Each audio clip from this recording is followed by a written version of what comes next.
नमस्कार दोस्तों, कल यानी 6 सितंबर को है अनंत चतुर्दशी।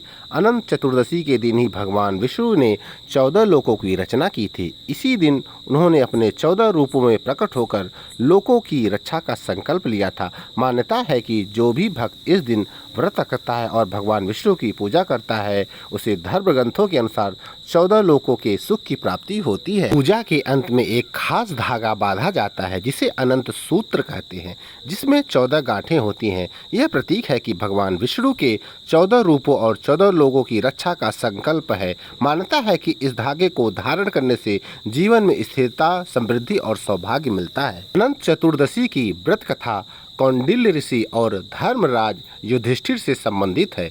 कौंडिल्य ऋषि द्वारा अनजाने में अनंत सूत्र को जलाने से उनकी संपत्ति नष्ट हो गई थी। पश्चाताप के बाद अनंत भगवान ने उन्हें दर्शन दिए और 14 वर्ष तक व्रत रखने को कहा, जिनसे उनके कष्ट दूर हुए और उन्हें मोक्ष मिला। भगवान श्री कृष्ण ने युधिष्ठिर को यह व्रत करने को कहा, जिससे पांडवों ने महाभारत युद्ध में विजय प्राप्त की। कौंडल ऋषि की कथा के अनुसार एक समय सुमंत नाम के ब्राह्मण ने अपनी पुत्री सुशीला का विवाह कौंडिल ऋषि से किया था। नदी के किनारे रात होने पर सुशीला ने एक वृक्ष के नीचे अनंत भगवान का व्रत करके 14 गांठों वाला अनंत सूत्र बांध दिया था।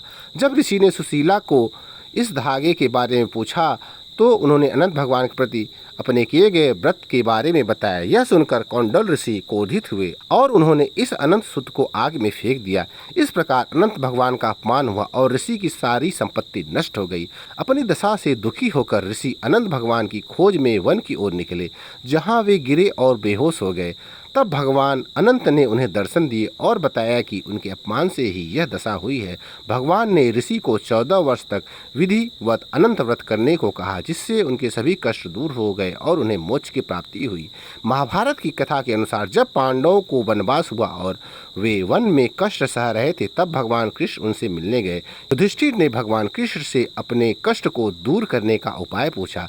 तब भगवान श्री कृष्ण ने युधिष्ठिर को अनंत भगवान का विधि विधान से पूजन करने को कहा। इस व्रत के प्रभाव से पांडवों के सभी कष्ट दूर हो गए और उन्हें महाभारत के युद्ध में विजय प्राप्त हुई।